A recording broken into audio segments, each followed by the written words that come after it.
I think the fact that you elaborated on not just historically about how governments in the pre independence time, during the British time, and then of course you also quoted from the Arthashastra, Kautilya's Arthashastra, about how tax should actually be viewed by a particular government. And then you also spoke about various components of direct tax as such, and about how there is this entire aspect of like usage of tax for, or the earnings through direct tax for supporting various development schemes and other programs, including public provisions such as like roads, transport, and so on, public transport, and so many things that the government is offering to us today. So we have a lot of questions actually lined up Yeah. for you. So I can probably start with a couple of questions that you started noting down. So number one, actually, it's a two-parted question.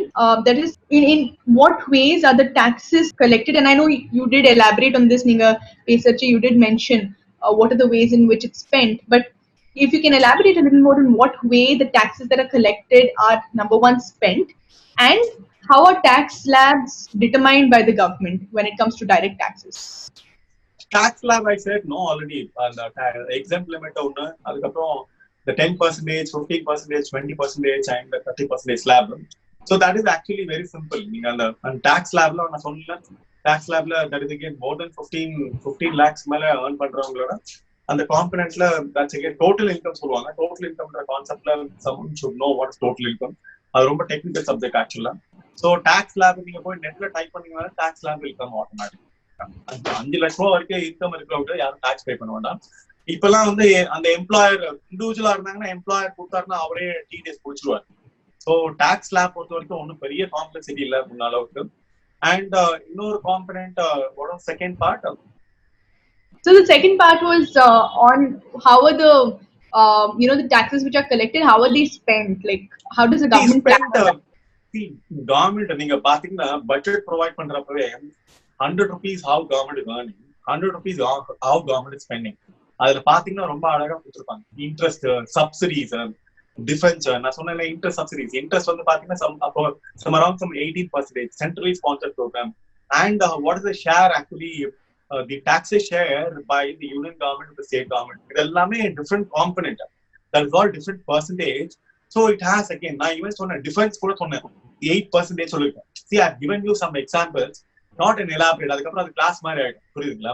So it will become a class, not a orientation. So I've given you examples. நாம 100 ரூபாயில 18 ரூபாய் வரி கட்டுறோம், 8 ரூபாய் வந்து பாத்தீங்கன்னா இது கட்டுறோம், நம்ம வந்து நம்மளோட டிஃபென்ஸ்க்கு கட்டுறோம், அதாவது செலவு பண்றோம்னு அர்த்தம். So 100 ரூபாயில 8 ரூபாய் டிஃபென்ஸ் செலவு பண்றோம் அப்படின்றது that's a very important expenditure. That is why I'm just telling you these expenditures all in the national development card. So அதுதான் அப்படிதான் broad categories பண்ணிட்டாங்க.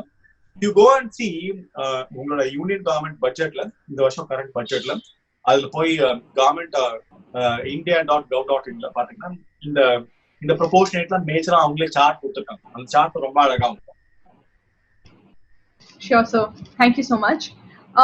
So there was another question in terms of so you'd mentioned that developed countries they get more direct taxes and developing countries get more indirect taxes. So just wanted to, if you could please elaborate on that a little more, and the fact that is the direct taxes components in real terms 40% or is it more from an Indian standpoint? See, I said 40% in terms of 100% of total the revenue assets. So I mean, don't get into the confusion, Surya. Don't get into, that's why I said don't get into the numbers. If you getting into the numbers, you'll get confused. Now, out of 100 rupees coming for the government, 100 ரூபா வர government வர இதுல 40 ரூபா direct டாக்ஸ்ல இருந்து வருது அப்படின்னு சொல்றதுக்கு காரணம் புரியறதுக்காக. உடனே நீங்க வந்து அது 40 ரூபாயா, 39 ரூபாயா, 38 ரூபாயா, 38.9 ரூபாயா அப்படின்னு கேட்க கூடாது. See, I'm arriving some wholesome so that you can understand what is actually that percentage. 100 ரூபாய் இப்ப அப்பா வீட்டுக்கு 100 ரூபாய் கொண்டு வர ஆரம்பிச்சுட்டீங்கன்னா அந்த 100 ரூபாயில 40 ரூபாய் வந்து பாத்தீங்கன்னா உங்களுக்கு டைரக்ட் டாக்ஸஸ் வந்து வந்துச்சு அப்படின்னு நீங்க புரிஞ்சுக்கணும், சரிங்களா? சோ அதுதான் அவங்களுக்கு அங்க I try to mean. And here இந்த டைரக்ட் டாக்ஸஸ்ல வந்து பாத்தீங்கன்னா டைரக்ட் டாக்ஸ் இன்டைரக்ட் டாக்ஸ்ல ரொம்ப கான்செப்சுவலா ரொம்ப கிளியரா சொன்னேன். அதாவது it is only concept, don't get into again the idea. I set India is developing அப்படின்னு சொல்றது காரணம் இந்த இன்டைரக்ட் டாக்ஸஸ் வந்து நிறைய பாத்தீங்கன்னா முன்னாடி எல்லாம் வந்து பாத்தீங்கன்னா இந்த ஜிஎஸ்டியோட ரிஃபார்ம்ஸே அதனால வந்து இட் ஹஸ் கம் டவுன். முன்னாடி எல்லாம் 70%. That means the customs duty, excise duty were so much. You can't imagine 500%, 200%, even the percentage were very, very so much actually. It is not that just like that you can import. And even the excise duty also. Excise duty is the duty on the manufacturing. So, manufacturing and the excise duty அதிகமா இருந்ததுன்னா பொருள் வாங்குற நம்ம மேலதான் அந்த tax வந்து ஆக்சுவலா follow ஆகும். இப்போ suppose I am telling you I am making a product of 100 rupees வச்சுக்கோங்க, 100 ரூபாய்க்கு ஒரு ப்ராடக்ட். அந்த ப்ராடக்ட் மேனுஃபேக்சரிங் பண்றதுக்கு excise duty, I am just telling you, excise duty levy, excise duty போட்டா அந்த ப்ராடக்ட் 120 ரூபா ஆகுது. இப்ப அந்த 120 ரூபா அப்படின்றது 20 ரூபா ஆகுதுன்னு வச்சுக்கோங்களேன்.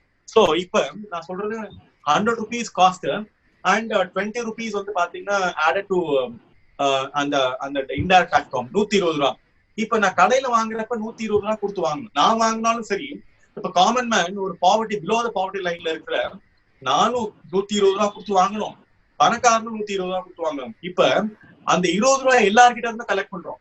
சோ இதுதான் ரொம்ப இம்பார்ட்டன்டான கான்செப்ட். அதாவது the tax incidence directly falling on the person who earns அப்படின்னு வரப்பதான் direct taxes. Indirect tax since it's falling on each and everyone, எல்லார் மேலேயும் ஃபாலோ ஆகுறதுனால ப்ரீவியஸ் ரெஜிம்ல எல்லாம் வந்து பாத்தீங்கன்னா உங்களுக்கு the excise duty, customs duty were so high. So now government through various reforms it has brought down and minimized the direct tax ஓட impact, indirect tax ஓட impact common man மேல இப்போதைக்கு வந்து பாத்தீங்கன்னா ஆல் புட் டுகெதர். நீங்க போய் commodity வாங்குறப்பவே கமாடிட்டில ஒரு கமாடிட்டிக்குமே CGST, ST எவ்வளவு பே பண்றீங்க அப்படின்றத பார்த்து வச்சுக்கோங்க. பார்த்து வச்சுக்கிட்டீங்கன்னா அது நீங்க எல்லா பொருளுக்குமே நீங்க எவ்வளவு பே பண்றீங்க, ஒரு இதுல 8% பே பண்றீங்க, ஒரு இதுக்கு 12 பே பண்றீங்க, ஒரு இதுக்கு 4 பே பண்றீங்க, ஒரு இதுக்கு பே பண்ணிருக்கே மாட்டீங்க. கோல்டுக்கு எல்லாம் பே பண்ணிருக்கீங்களா அப்படின்னு பாத்தீங்கன்னா பாருங்க, கோல்டு வாங்குறப்ப நீங்க சிஜிஎஸ்டி, எஸ்டி பே பண்றீங்களா அப்படின்னு.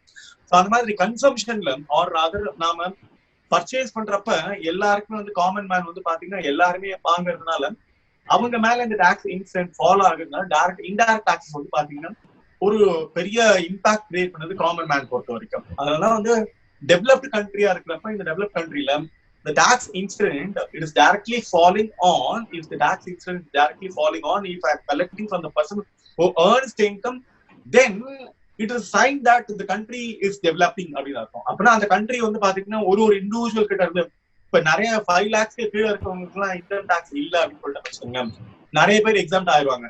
இப்ப அப்படின்னா என்ன பண்ணணும், 5 lakhs ஏர்ன் பண்ற அந்த பர்ச்சேசிங் பவர் பாரிட்டியை அவங்களோட அந்த இன்கம் ஏர்னிங் கெபாசிட்டியை டெவலப் பண்றதுக்கான கான்செப்ட்ல தான் India is trying to make a 5 trillion economy. 5 trillion economy அப்படின்றது எக்கானமி ஆசெட்ஸ் இல்ல, எக்கானமில ஏர்ன் பண்ற ஹியூமன் ரிசோர்ஸும் அந்த ஹியூமன் ரிசோர்ஸ் கிரியேட் பண்ற அந்த மென் அண்ட் மெட்டீரியலும் சேர்த்துதான். ஸோ இதுதான் ஒரு கண்ட்ரியோட டெவலப்மெண்ட்ல கிரேட்டர் ரோல் லீட் பண்ணுது டைரக்ட் டாக்ஸஸும் இன்டைரக்ட் டாக்ஸஸும். ஸோ இன்டைரக்ட் டாக்ஸோட ப்ரொபோர்ஷனேட் கொஞ்சம் கொஞ்சமா குறைஞ்சிட்டே வருது, டைரக்ட் டாக்ஸோட ப்ரொபோர்ஷனேட் கொஞ்சம் கொஞ்சமா இன்க்ரீஸ் ஆயிட்டு வருது. இது எல்லா டெவலப்டு கண்ட்ரிலையும் very well நீங்க பார்க்கலாம். All right, thank you, sir. So there was another question on the direct taxes Vivad se Vishwas scheme 2020. So could you please like explain that to all of us? See, that scheme is actually only one person is opting. So those who are opting, யாருக்குல tax disputes இருக்கோ, tax disputes இருக்கிறவங்க especially at the ITIT level அவங்க யாராருக்குன்னா tax disputes இருக்கோ அவங்க இதை of பண்ணிக்கலாம்.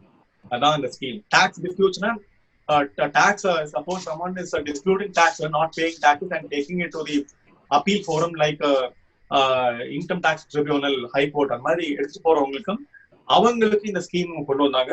So those who have opted they can avail the scheme. Now scheme is actually it is going on. Okay. All right, sir.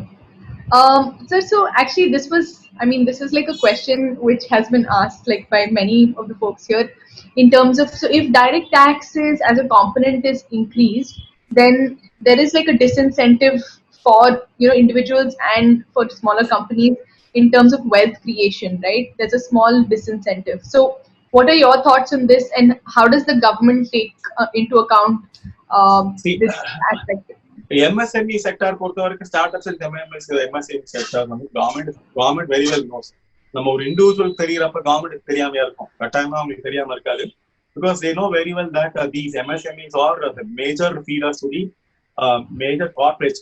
So அதனால அவங்க என்ன பண்ணிருக்காங்கன்னா, அவங்களே வந்து பாத்தீங்கன்னா it's very important that there are, இது ரொம்ப டெக்னிக்கலா இருக்கும் நான் சொன்னேன் ஆக்சுவலா, பட் உங்களுக்கும் எங்கேயும் யூஸவும் ஆகாது.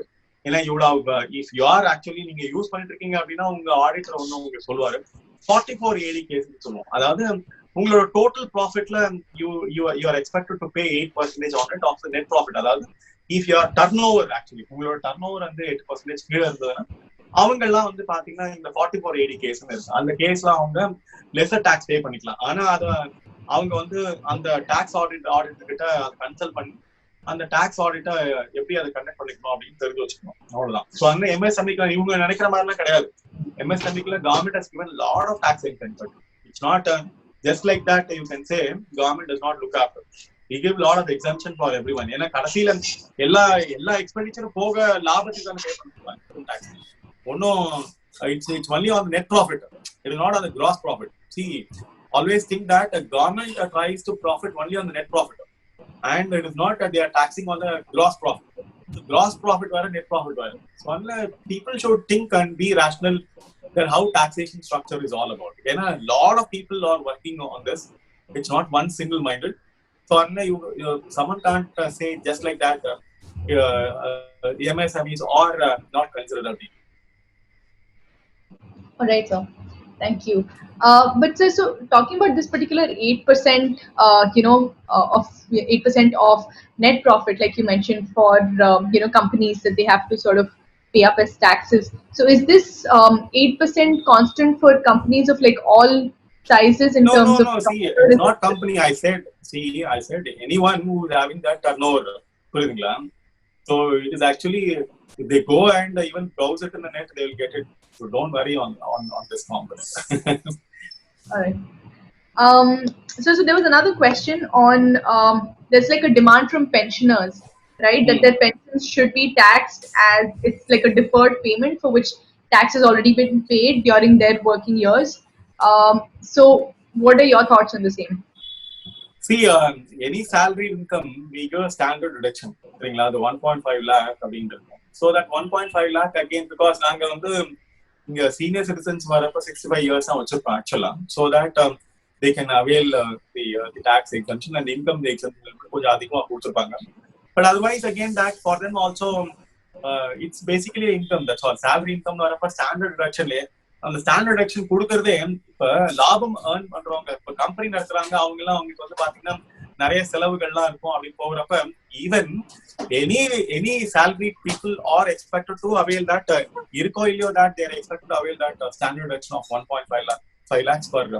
அது போக தான் உங்களுக்கு எக்ஸ்ட்ராவா இன்கம் நீங்க பே பண்ற மாதிரி வரும். So அதனால we don't distinguish whether it's a pensioner or a non-pensioner or basically it is a salary, that's all. Okay, thank you.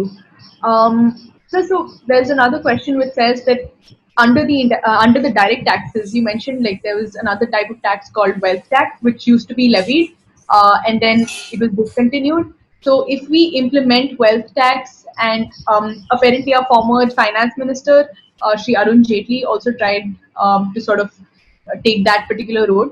Does it have a considerable positive impact on our economy? See, already this was implemented. They felt that no more it actually creates a purpose, because we didn't have a new wealth created. So we have taxed almost all the wealth. So in that way, it served the purpose government discontinued. That's a purpose. Okay. So wealth in order, they think they have a misperception what is actually wealth. So this misperception all being defied and it has been explained why they are discontinued. All right, sir. Sir, so can you explain a little more about the new the direct tax code? Which it's something which I think I'll tell you, it is again direct tax code அப்படின்றது இப்ப GST மாதிரி, like it's a compilation of all the excise duty and customs all the taxes, direct taxes, indirect taxes into one common மாதிரி. The direct tax code அப்படின்றது compilation of all the direct taxes under one tax administration. அவ்வளவுதான், ரொம்ப சிம்பிளா direct tax code அப்படின்றது. So we have another question which talks about what is the concept of ATG in the income tax in terms of donations, and how can we sort of you know Now, what is the purpose of this question, ATG actually? The question just says that there's a concept called ATG in income tax for donations apparently. So what is the purpose of that, and see, how that's what any trust for whatever the receipts which they receive, we don't call them as income, we call it as receipts and so on. So only we don't tax, it is exempted. அதுக்கு 12A அப்படின்னு grand பண்ணுவோம். இப்போ அந்த ட்ரஸ்ட்டுக்கு என்ன பண்ணுவோம்னா we give ATG also. அந்த மாதிரி ATG கொடுத்தாங்கன்னா, suppose any individual who is contributing to that particular trust which we have given ATG exemption கொடுக்குறோம் அப்படின்னு பார்த்தீங்கன்னா, என்ன பண்ணுவாரு, யார் suppose I am giving 100 rupees and getting ATG அப்படின்னா, I can get 50 rupees out of 50% of it.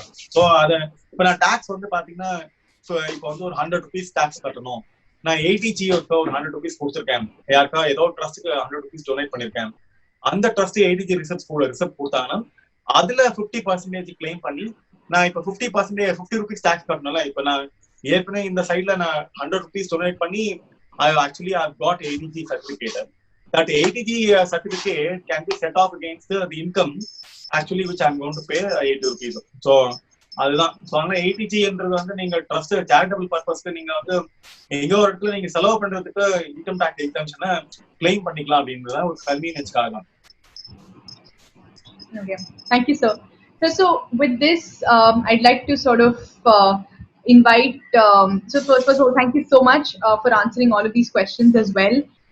Very useful, very helpful, and this is very good information but for all of us. Some questions are very some questions are very pointed questions. I don't know how it will be helpful for so many, but anyhow, but I would appreciate those people that who raised the direct tax code, car viva scheme, அப்புறம் வந்து இந்த ATG எல்லாம் வந்து பாத்தீங்கன்னா ரொம்ப rarest of rare people who may actually make it. Sometimes we know too many things, and we just for the sake of knowing, we just know it, and rather நம்மளோட யாருக்காவது ரொம்ப எஜுகேட்டிவ் பர்பஸா இருந்ததுன்னா okay, but sometimes வந்து பாத்தீங்கன்னா utility வேல்யூல we just gain and be ideal in gaining whatever. So only for someone whatever நான் இது என்ன பர்செப்ஷன்ல சொன்னேன் அப்படின்னு பாத்தீங்கன்னா, டாக்ஸஸ் பே பண்றப்ப நார்மலா வந்து பாத்தீங்கன்னா I pay my tax, so I don't take any exemption as such. So என்ன ஸ்ட்ரைட்டா டைரக்ட் டாக்ஸ் பே பண்ணிட்டு, even being an though I'm in service, I pay my tax actually. எங்களுக்கும் டாக்ஸ் இருக்கு, நாங்க ஒன்னும் government does not allow us to get exempted. So எங்களுக்கும் tax இருக்கு, we pay our tax and we just get out of it. The reason because அதேதான் இப்ப எனக்கும் வந்து பாத்தீங்கன்னா, நானும் ரிட்டர்ன் ஃபைல் பண்ணாம விட்டா எனக்கும் அதே பெனால்ட்டி தான் வரும். இது எனக்கு மட்டும் கவர்மெண்ட் வந்து பாத்தீங்கன்னா தனியா எல்லாம் விட்டுற மாட்டேன். ஸோ அது கவர்மெண்ட் பொறுத்த வரைக்கும் வந்து பாத்தீங்கன்னா it reach everyone, whether நாங்க இன்கம் டாக்ஸ் இருக்கோம், அதெல்லாம் எங்களை வந்து நீங்க லேட்டா ஃபைல் பண்ணிக்கலாம், இல்ல நீங்க எப்போ ஃபைல் பண்ணிக்கலாம், உங்களுக்கு எல்லாம் பெனால்ட்டி இல்ல. This year actually I forgot to pay my income tax return and then file my income tax return online.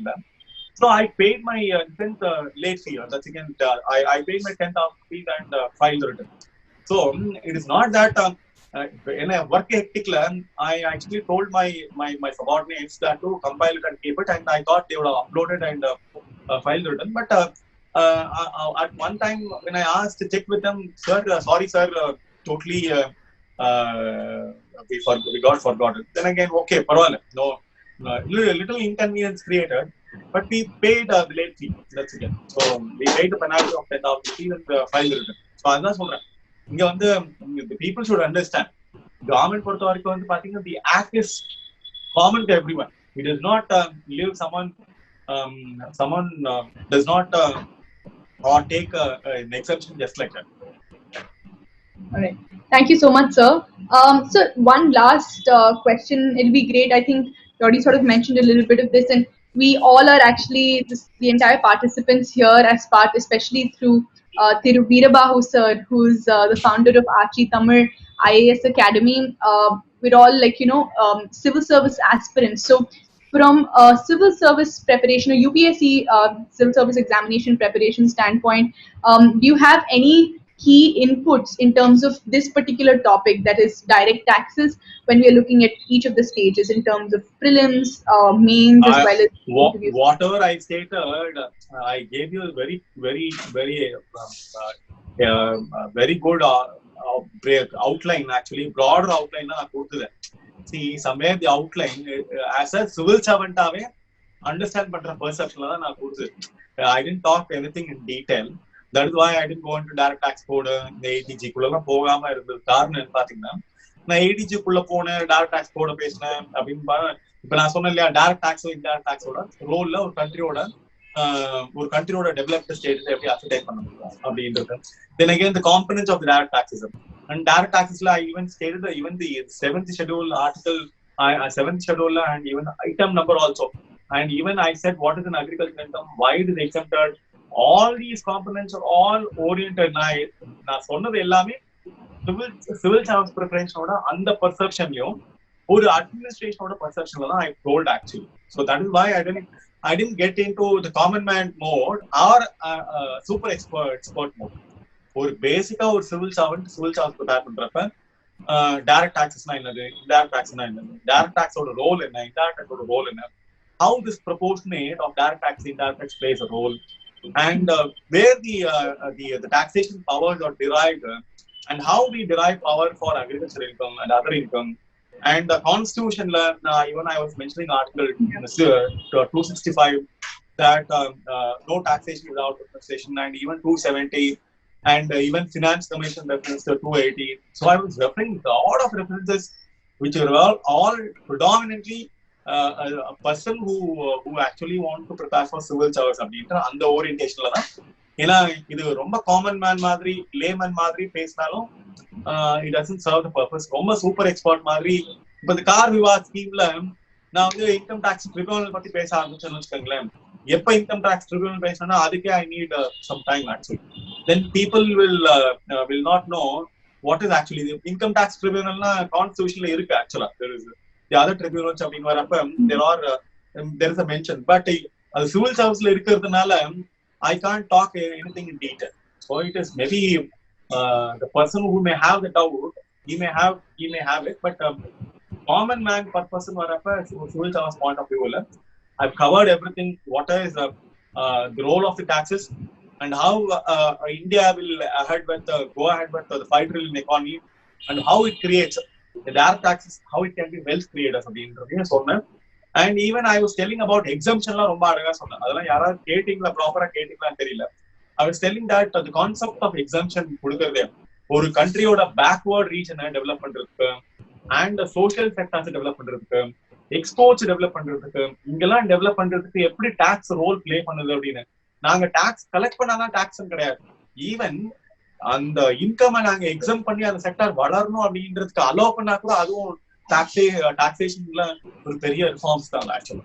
So அதுதான் இந்த பர்செப்ஷன் இஸ் வெரி இம்பார்ட்டன்ட். கவர்மெண்டோட பர்செப்ஷன்ல ஒரு ப்ராடர் பர்செப்ஷன்ல I addressed from every civil service point of வியூல. நான் எடுத்த இந்த செஷன்ல யாராவது ப்ராப்பரா கேட்டிருந்தாங்கன்னா UPSC prelims question, mains question and interview வரைக்கும் தெளிவா பேசிடலாம். இதுக்கு மேல டைரக்ட் டாக்ஸஸ் டாபிக் ஒன்னும் இருக்கவே முடியாது. Thank you so much, sir. This is incredibly helpful. Yeah, I know. There is one Zen IAS Academy, Prakash is also there, and Veerabagu is also there. So yes. I know there are civil service aspirants who are part of this forum also. But civil service aspirants, as I stated, I've given all the leads and all the points, whatever to be covered for civil service altogether. Thank you so much, sir. And at this juncture, I'd like to first invite Thiru Veerabagu sir, who is of course the Archie Tamar IAS Academy, to share a few thoughts. Post which, I'd like to invite one of our founder of Arthashastra, Dr. R. Nataraj sir, to conclude the session for the day. So thank you so much, sir. Once again, Antmar sir, and over to Veerabagu sir. மகிழ்ச்சி. இன்றைய அர்த்தசாஸ்திராவுடைய நிகழ்ச்சி மிக சிறப்பாக அமைந்தது. குறிப்பாக வரி சார்ந்த ஒரு தலைப்பு யாருமே இது வரைக்கும் பொது தலைப்பாக பேச மாட்டாங்க. மாணவர்களும் பெரிய அளவில் அதை கவனிப்பதில் இருக்க சிரமம் இருக்கும். மிக எளிமையாக புரியக்கூடிய வகையில, குறிப்பாக குடிமைப்பணி தேர்வுக்கு பயன்படுகிற வகையில சார் சொன்ன மாதிரி முதல்நிலை தேர்விலிருந்து நேர்காணல் வரைக்கும் இந்த தலைப்பு மிக பயன்படும். முக்கியமான தலைப்பு, ஒரு நல்ல ஆழமான பார்வை சொல்ல வேண்டும். நந்தகுமார் ஐயா அவருக்கு நன்றி. எல்லோருக்கும் இனிய மாலை வணக்கங்கள். At the outset, I would like to thank Mr. Nandakumar for a very lucid and detailed exposition of the direct tax structure. இதுல பார்ட்டிசிபேட் பண்ணவங்க எல்லாருமே கிட்டத்தட்ட 80 பேர் அட் அ டைம், ஒரு 80-85 பேர் இதுல கலந்துக்கிட்டாங்க. நிச்சயமா எல்லோருக்கும் அது ஒரு பயன்பெற்ற வகையில் அமைந்திருக்கும். அதாவது எப்படி டாக்ஸ் போடுறோம், இந்த ஹிஸ்டாரிக்கல் பெர்ஸ்பெக்டிவ் ஒன்று கொடுத்துருக்கிறாரு. அது தவிர இந்த டாக்ஸ் போடும்பொழுது இது அரசியல் சாசனம் அதன் அடிப்படையில் செய்கிறோம். சும்மா இஷ்டத்துக்கு ஏன்னா எல்லாரும் சொல்றது என்ன, no tax is a good tax.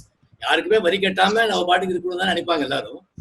ஆனா அந்த வரி கட்டுவது அதனுடைய தாற்பயம் என்ன, எவ்வாறு வரியை வசூலிக்க வேண்டும், அந்த வரி எந்த அடிப்படையில் வசூலிக்கப்படுகிறது, அரசியல் சாசனம் அதன் அடிப்படையில் வசூலிக்கப்படுகிறது.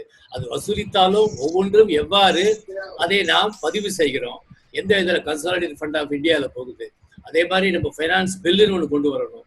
அப்புறம் அந்த பணம் எடுக்கிறதுனா கூட அப்ராப்ரியேஷன் பில்லுன்னு ஒன்று பாஸ் பண்ண பிறகுதான், அதாவது அந்த மக்கள் பிரதிநிதிகள், ஏன்னா மக்கள் ஆட்சியில மக்கள் பிரதிநிதிகள், மக்கள் தேர்ந்தெடுக்கிறார்கள், மக்கள் தான் இந்த வரியை போடணும் அவங்க தான் சொல்றாங்க. அல்டிமேட்டா பாத்தீங்கன்னா இவர் சொல்றது எப்படின்னா, நீங்க வரியை நம்ம கம்ப்ளைண்ட் பண்ணக்கூடாது, நீங்க வரி நம்ம போட்டோம்னா அதை நீங்க போட்ட வரி தான், நீங்க தான் ஒத்துக்கிட்டீங்க இந்த மாதிரி வரி போடணும்னு, அந்த அடிப்படையில் தான் நாங்க வரியை போடுறோம்.